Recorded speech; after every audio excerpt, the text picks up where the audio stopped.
beixtiyor o'ylanib qolasan. Mehr kamaygan, sezyapsizmi? Nahot shunday zamonda yashayapmiz?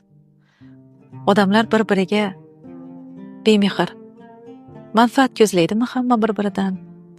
Mehr nima deb ham qo'yadilar. Mehr bu nur. Bu yaratganni bizni qalbimizga joylagan eng go'zal hissi-ku. Inson mehr bilan tirik. Dunyoda hamma narsa o'zgarishi mumkin. Odamlar, qiyofalar, lekin mehrdan yaralgan munosabatlar abadiy, chunki mehr bor joyda shifo bor.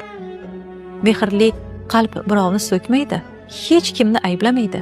Mehr bu bandalaridan mas yaratgan uchun yaxshilik qilish. Mehrli inson har narsada yaxshilik ko'radi, illat emas. Ko'zlarida ta'na emas, tasalli bor. So'zlarida hakamlik emas, shifo bo'ladi. Qo'llarida mehr, yuragida duo bor. Mehr kerak bu dunyoga. Mehringizni qizg'onmang. U qancha tarqalsa, shuncha ko'payish xususiyatiga ega. Va eng muhimi, bir narsa yodimizda tursin: yaratgan mehribonlarni yaxshi ko'radi.